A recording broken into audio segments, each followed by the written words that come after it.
let me help you get this identity thing settled. He says, you belong to Christ now. What that means is this. We, as followers of Jesus, get the benefits of Christ's work on our behalf. We are acceptable to God. This is the craziest, most amazing truth there is. We are as acceptable to God as Christ is. There's all kinds of verses in the Bible. We're hidden with Christ. We're in Christ. What does that mean? When God the Father looks down at us as followers of Jesus, all he sees is Jesus' right standing, Jesus' righteousness, not ours. We're as holy as Jesus. We're treated as righteous as Christ is. Those who belong to Jesus then and understand that, here's what they do. They crucify the flesh. They know that their sin has been positionally dealt with because of the cross, so that enables them to practically deal with their sin on a day-by-day basis. And he doesn't say you electrocute the flesh, or you stab the flesh, or you shoot the flesh. What does it say? What does it say? Crucify it. Crucifixion is a slow death. Very slow. One of the best gifts that you can give yourself in this new year is to give yourself the gift of patience with yourself.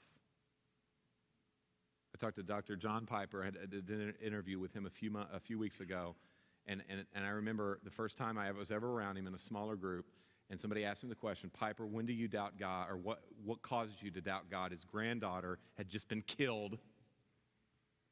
He's had all kinds of trauma and tragedy. He's been a pastor for many years. I thought he would pull out some pastoral tragedy. Here's what he says. I doubt God when I look at how painfully slow sanctification is happening in my own life. I just think I ought to be farther along. Anybody like Piper? No.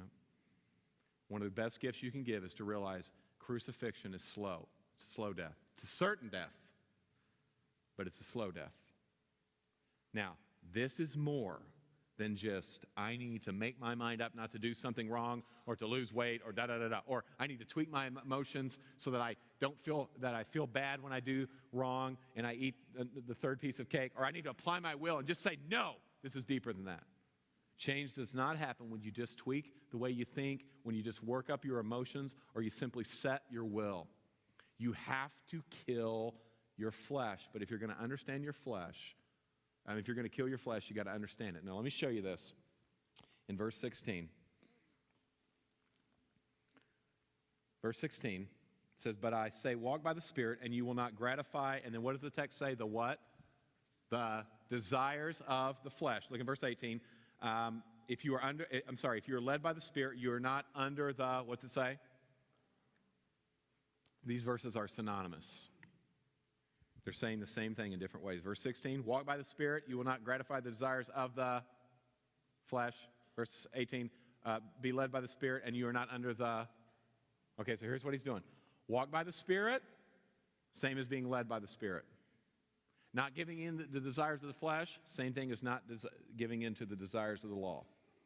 Now, to be under the law, hear me say this, it's not about obedience to the law. It's not about doing what God says. Okay?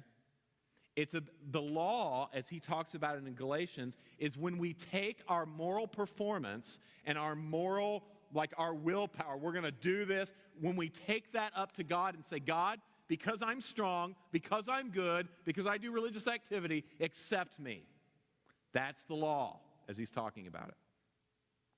So, you have to come to the place, if you're going to kill the flesh, where you cease throwing up to God your good life, your great works, your willpower, your obedience, and your discipline as a prerequisite for God to accept you. That's what he's talking about. You say, well, I'm a Christian. I don't do that. Now, you may have made that decision and understood what Christ has done for you, but the screensaver of the human heart is always to go back to that.